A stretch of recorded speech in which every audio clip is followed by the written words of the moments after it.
Almost like a cheetah is a cross between a dog and a cat.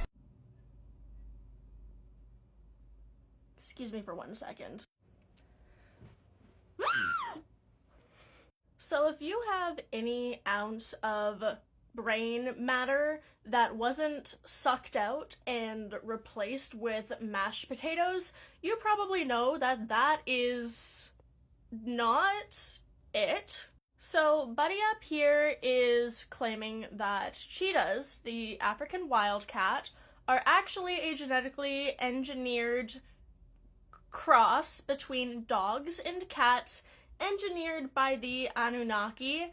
If you're not familiar with the Anunnaki, I envy you. They're supposed to be an ancient alien race that comes and messes with the genetics of everything on Earth. It's a whole thing. So let's start off with...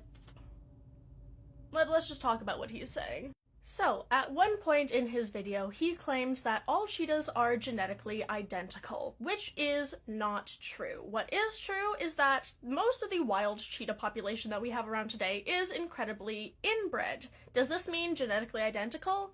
No. Does it mean very low genetic diversity? Yes. But this is due to the fact that cheetahs almost went extinct multiple times and have gone through what is called a bottleneck. A bottleneck happens when there's so few individuals left in a species because most of the other ones had died out that they all have to mate with each other and have a very, very low gene pool as a result, and so they are very genetically similar. Are they identical?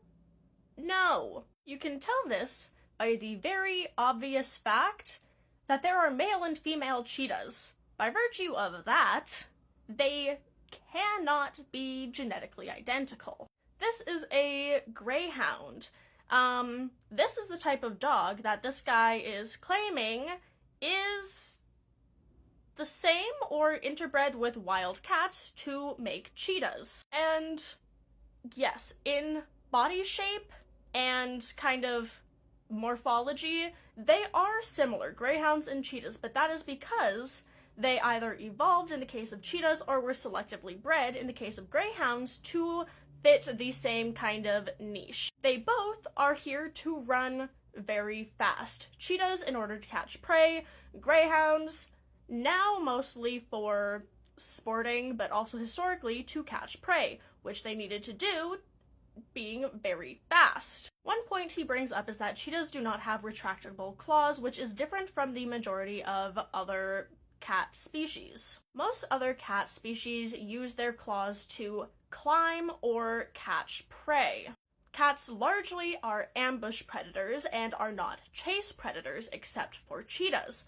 Now, cheetahs need their claws to be out all the time to give them traction to run fast. Their claws are also a lot more dull than other cat species because, again, they use them a lot for traction, and they don't really need them to catch their prey as much. Now, greyhounds and other dog species aren't cats, so their claws or nails don't have the same uses. They don't typically climb, they're not typically ambush predators, but they are more chase predators.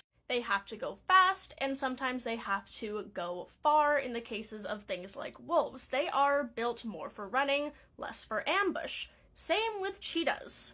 This is a case of our friend convergent evolution. This is similar as to how dolphins, sharks, and things like tuna all have a very similar body plan because they're built to do the same thing, whereas dolphins' much closer relatives, say a blue whale, does not have the same body plan as a dolphin. Does that mean that dolphins are a hybrid between a shark and a blue whale?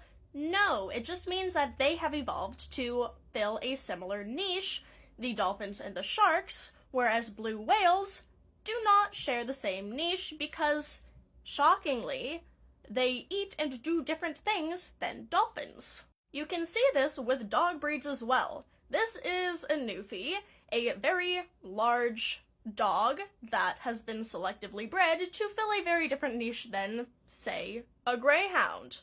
These guys are largely duck and other waterfowl hunting, water dogs. So they have very interesting adaptations. We'll bring back the paws. They have semi-webbed feet. Does a greyhound have webbed feet?